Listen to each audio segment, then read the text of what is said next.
ભારતીય નૌકાદળે નિર્માણ પામનાર જે યુદ્ધ જહાજને ગત વર્ષે મુખ્યમંત્રી ભૂપેન્દ્ર પટેલની હાજરીમાં વોરશિપ ક્રેસ્ટમાં આઈએનએસ સુરત નામકરણ જાહેર કર્યું હતું. આ જહાજને આજે પ્રધાનમંત્રી નરેન્દ્ર મોદીએ રાષ્ટ્રને સમર્પિત કર્યું છે. લડાકુ જહાજ તરીકે ભારતીય નૌકાદળે આ વિગતોને સોશિયલ મીડિયા પર જાહેર કરતા સુરત સહિત સમગ્ર ગુજરાત રાજ્યનું ગૌરવ વધ્યું છે.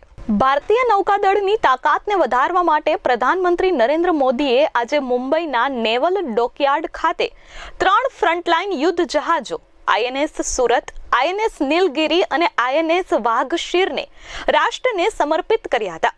પીએમ મોદીએ કહ્યું કે 15 જાન્યુઆરી 2025ના રોજ નૌકાદળમાં 3 ફ્રન્ટલાઇન નૌકાદળ યુદ્ધ જહાજોનો સમાવેશ થવાથી ડિફેન્સ સેક્ટરમાં વૈશ્વિક નેતૃત્વ કરતા બનવાના આપણા પ્રયાસોને મજબૂતી મળશે અને આત્મનિર્ભરતા તરફના આપણા પ્રયાસો વધશે.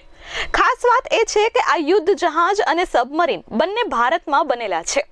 આઈએનએસ સુરત મિસાઇલો માટે કાળ સમાન છે, જ્યારે આઈએનએસ વાઘશીર દુશ્મનના રડારને ચકમો આપવામાં એક્સપર્ટ છે, જ્યારે આઈએનએસ નીલગિરી ભારતને સમુદ્રમાં એક મજબૂતી આપી શકે છે. P-15B ગાઇડેડ મિસાઇલ ડિસ્ટ્રોયર પ્રોજેક્ટનું ચોથું અને છેલ્લું યુદ્ધ જહાજ આઈએનએસ સુરત વિશ્વના સૌથી મોટા અને સૌથી અત્યાધુનિક વિનાશક યુદ્ધ જહાજોમાંનું એક છે. ખાસ વાત એ છે કે આઈએનએસ સુરતમાં 75% સ્વદેશી સામગ્રી છે અને તે આધુનિક હથિયાર, સેન્સર પેકેજ અને અદ્યતન નેટવર્ક કેન્દ્રિત ક્ષમતાઓથી સજ્જ છે. આઈએનએસ સુરતની લંબાઈ 163 મીટર છે અને તેની ગતિ 55.56 કિલોમીટર પ્રતિ કલાક છે. આઈએનએસ સુરતને એવી રીતે ડિઝાઇન કરવામાં આવ્યું છે કે તે દુશ્મનના રડાર પર નહીં આવે. તે સપાટી પર પ્રહાર કરતી મિસાઇલથી સજ્જ છે. તેમાં સપાટીથી હવામાં પ્રહાર કરનાર 2 વર્ટિકલ લોન્ચર્સ છે. દરેક લોન્ચરમાંથી 16 મિસાઇલ છોડી શકાય છે. તે બ્રહ્મોસ એન્ટીશિપ મિસાઇલ સિસ્ટમથી પણ સજ્જ છે. આની મદદથી એક સમયે 16 બ્રહ્મોસ મિસાઇલ છોડી શકાય છે.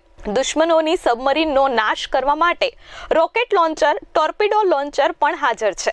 કહેવાય છે કે આઈએનએસ સુરત, આઈએનએસ નીલગિરી અને આઈએનએસ વાઘશીર સમુદ્રમાં પોતાના પગ ફેલાવી રહેલા ચીન અને પાડોશી દેશ પાકિસ્તાન માટે એક કાળ સમાન છે.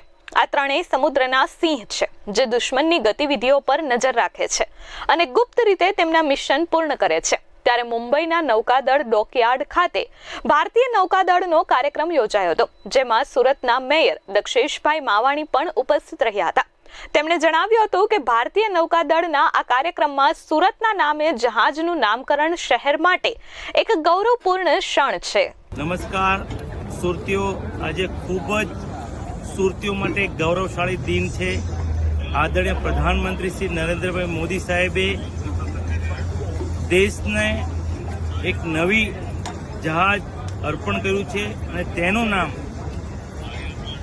આઈએનએસ સુરત આપવામાં આવ્યું છે. એટલે આપણે સુરતીઓ માટે ખૂબ જ આજે ગૌરવ દિન છે. આદરણીય પ્રધાનમંત્રીશ્રી એક સાથે 3 શિપ દેશની નેવીને અર્પણ કર્યા છે. Bureau report S24 news Surat.